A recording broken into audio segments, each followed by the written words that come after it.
So hello everyone, welcome back to my new video. Friends, जैसा कि आप सभी जानते हैं कि हिंदू धर्म में छठ पूजा का बहुत ही विशेष महत्व है। छठ पूजा का महापर्व भारतीय संस्कृति का बहुत ही पवित्र और आस्था से जुड़ा हुआ उत्सव माना जाता है। इस पर्व में सूर्य देव और छठी मैया की पूजा विशेष विधान से होती है। 4 दिनों तक चलने वाले इस अनुष्ठान की शुरुआत इस वर्ष 25 अक्टूबर से हो चुकी है। वहीं इसका समापन 28 अक्टूबर के दिन उदयगामी सूर्य को अर्घ्य अर्पित करने के साथ हो जाएगा। ऐसा कहा जाता है कि छठ व्रत का संबंध प्राचीन काल से ही है। पौराणिक मान्यताओं की माने तो त्रेता युग में भगवान श्री राम और माता सीता ने अयोध्या लौटने के बाद सूर्य देव की उपासना की थी। वहीं अगर हम बात करें द्वापर युग की, तो कर्ण और द्रौपदी ने भी सूर्य देव की आराधना करी थी। इसके अलावा छठ पूजा से संबंधित राजा प्रियव्रत की भी कथा बहुत ही उल्लेखनीय है। विधि के अनुसार छठ पूजा की शुरुआत नहाय खाय से होती है, जिसमें व्रत करने वाला व्यक्ति स्नान कर पवित्र वस्त्र धारण करता है और पवित्र भोजन करता है और अगले दिन के व्रत की तैयारी करता है।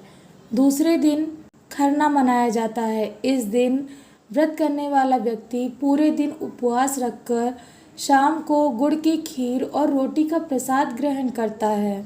इसके बाद निर्जला उपवास किया जाता है, जिसमें व्यक्ति ना तो अन्न और ना ही जल कुछ भी ग्रहण नहीं करता।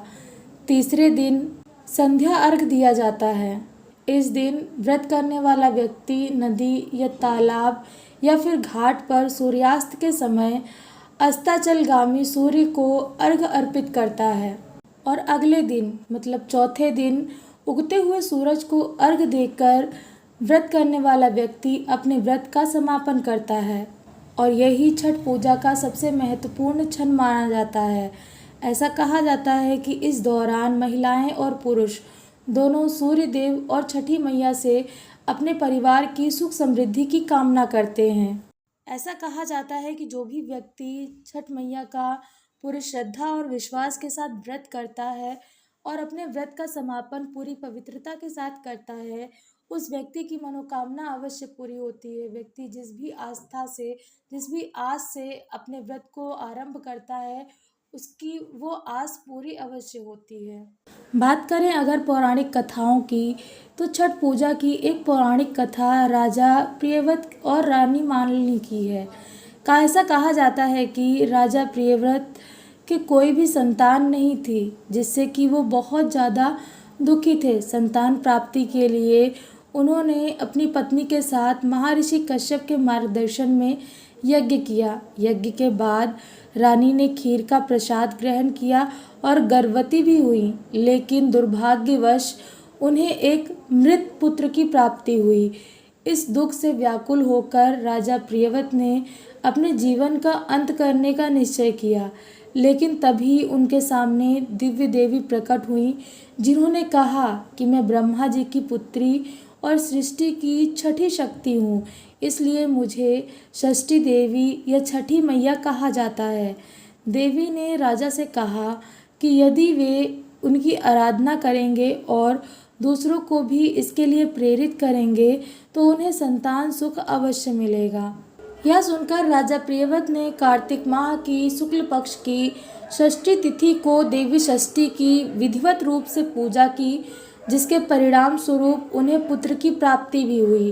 तभी से इस दिन छठी मैया की पूजा करने की परंपरा शुरू हुई।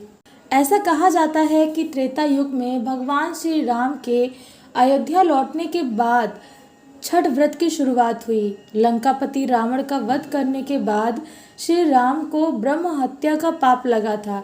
इस पाप से मुक्ति पाने के लिए उन्होंने ऋषि मुनियों से उपाय पूछा। तब ऋषि मुनि मुग्दल ने उन्हें कार्तिक शुक्ल षष्ठी के दिन सूर्य देव की आराधना करने का निर्देश दिया।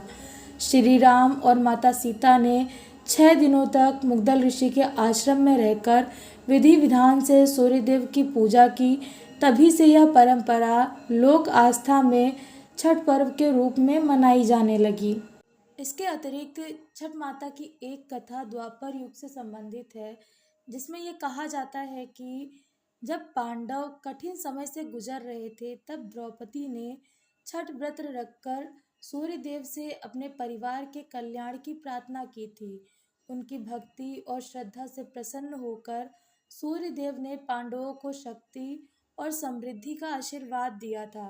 वहीं दूसरी ओर दानवीर कर्ण, जिन्हें आप सभी जानते हैं, उन्हें सूर्य उपासना का प्रथम साधक माना जाता है। वे प्रतिदिन प्रातःकाल नदी में स्नान कर सूर्य देव को अर्घ्य अर्पित करते थे। इनकी इसी दिनचर्या से ही सूर्य पूजा की परंपरा स्थापित हुई, जो आज भी छठ पर्व के रूप में श्रद्धा से मनाई जाती है। तो फ्रेंड्स, ये थी छठ पूजा से संबंधित कुछ मुख्य कथाएं जिनके बिना छठ व्रत अधूरा माना जाता है। उम्मीद करती हूँ कि वीडियो में दी गई जानकारी आपको पसंद आई होगी। वीडियो में दी गई जानकारी कैसी लगी कमेंट करके ज़रूर बताएं। वीडियो अगर पसंद आया हो तो इसे लाइक और शेयर ज़रूर करें, जिससे कि ये वीडियो ज़्यादा से ज़्यादा लोगों तक पहुंच सके। अगर आप चैनल पर नए हैं और आपने अभी तक चैनल को सब्सक्राइब नहीं किया है तो प्लीज़ चैनल को सब्सक्राइब करके बेल आइकन को ऑल प्लेट कर दीजिए, जिससे कि आपको लेटेस्ट वीडियोज़ के अपडेट्स मिल सके। तो फ्रेंड्स, आज की वीडियो में बस इतना ही। मिलते हैं नेक्स्ट वीडियो में। जय छठी मैया।